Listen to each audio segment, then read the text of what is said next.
بسم اللہ الرحمن الرحیم نحمدہ و نصلی علی رسولہ الکریم۔ تو ابھی بات جو ہو رہی ہے وہ صرف پاپولیشن پہ ہو رہی ہے، لیکن جو میرے بھائی نے بات کی ہے کہ ہماری پلان نہیں اچھی، ہماری اگر پلان صحیح ہو تو ملک غربت کی طرف نہیں جا سکتا۔ اور یہ جو سسٹم ہے، اللہ تعالیٰ نے بھی، علامہ اقبال نے کیا خوب فرمایا ہے، تیری قدرت تو ہے جس کی حد ہے نا حساب، پھر کیوں مسلمان ہے دولت دنیا نایاب۔ قرآن پاک میں بار بار ارشاد ہوتا ہے کہ کائنات کی حالت بدلنے کی صرف ایک ہی قاعدہ مقرر کیا گیا ہے، اور اس قاعدے کو عمل میں کسی خاص جماعت کی تحقیق نہیں۔ جو جماعت، جو افراد قاعدہ پر عمل کریں گے ان کے لیے میدان ترقی کی شاہراہیں کھول دی جائیں گی۔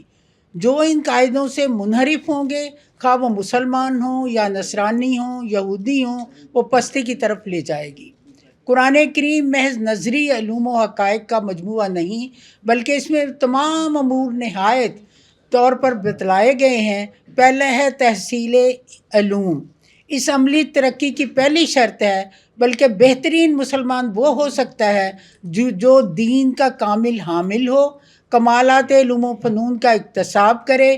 اس وقت ہماری اولین ضرورت اس وقت یہی ہے کہ ہم اپنی موجودہ پستی کے اسباب پر غور کریں۔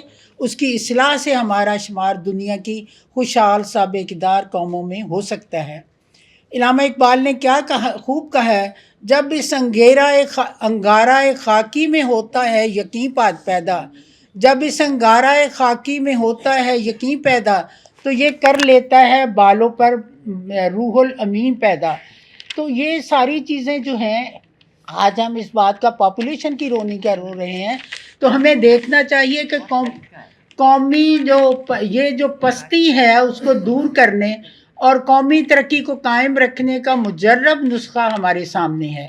ہم نے اسلام کو چھوڑ دیا، اپنی ساری اقدار کو چھوڑ دیا، ان طریقہ کار کو چھوڑ دیا، اور آج ہم جو ہیں وہ نہ کوئی ہماری پلان ہے، نہ اللہ پہ یقین ہے، نہ اللہ کے دیے وسائل کو ہم استعمال کر رہے ہیں، اور نہ ہی وہ ہمارا ملک جو ترقی کی طرف جا رہا ہے۔ تو ہمارے سامنے قرآن پاک، حبیب پاک صلی اللہ علیہ وسلم کا جو ہے اسوہ حسنہ ہمارے سامنے ہے، اور اگر ہمیں پورا ایمان ہو جس میں یہ مجرب نسخے کی شہادت موجود ہے۔ پروردگار کیٹل قانون کی صدائے بلند پکار کر کہہ رہی ہے کہ اے مسلمان، علم حاصل کرو، صنعت و تجارت میں اپنی زندگیاں لگاؤ، قرون اعلیٰ کے اصلاف اسلامی کی مقدس مثالوں کو سامنے رکھو۔ خود رسول مقبول صلی اللہ علیہ وسلم کسب معاش کے لیے تجارت کا پیشہ اختیار کیا تھا۔ حضرت ابوبکر صدیق بھی کپڑے کا کام کرتے تھے۔ اس کے علاوہ تمام اکابرین جن کا ڈنکا چار عالم میں مچ چکا تھا، ذاتی حیثیت سے کسی نہ کسی صنعت کو جانتے تھے۔ لہٰذا ناداری کو دور کرنے کا پہلا مقصد اکتساب فنون ہونا چاہیے۔ خدا کے فضل سے کثیر تعداد زراعت میں مصروف ہے، جس میں پروردگار نے کسب معاش کا بہترین حصہ قرار دیا ہے۔ اسلام کی ابتدائی ترقی صنعت و تجارت سے پیدا ہوتی ہے۔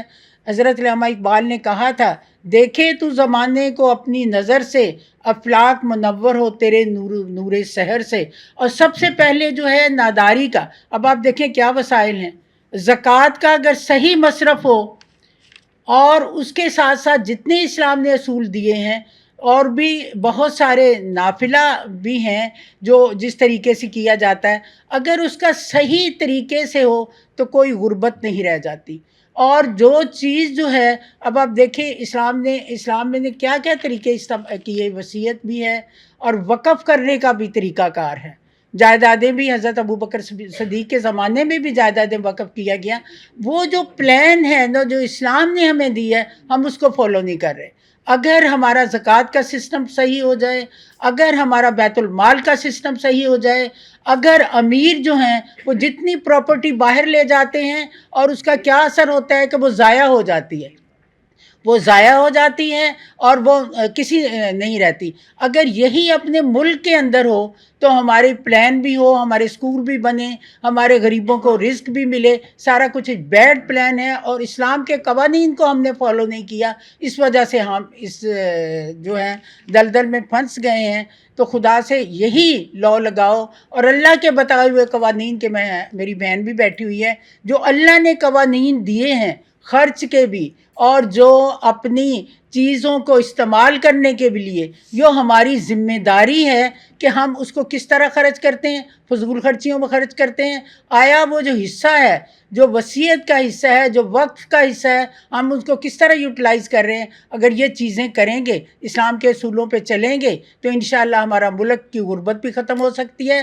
فنون لطیفہ کی طرف جائیں. میرے بھائی نے بڑی خوبصورت بات کی ہے, کتنے وسائل ہیں, سونا ہے, چاندی ہے, لیکن ہمارا جو طریقہ کار ہے, جو ہماری پلان ہے, وہ غلط ہے. صرف پاپولیشن کو کنٹرول کرنے سے نہیں ہوگی جب تک ہم اپنی ان چیزوں کو, میں نے یہ بک لکھی ہے معیشت پہ, اس کے روحانی اثرات بھی ہیں, اگر کوئی پڑھیں تو اس کو دیکھیں کہ اللہ تعالیٰ نے اس میں کیا چیزیں ہمیں اس میں بتائی ہوئی ہیں, روحانی اثرات کیا ہیں, اس حساب سے لکھی ہے. تو یہ جو ہے, اگر مسلمان جو ہے جب اس انگارہ خاکی میں ہوتا ہے یقین پیدا, تو کر لیتا ہے یہ بالوں پر روح الامین پیدا. وما علینا الا البلاغ.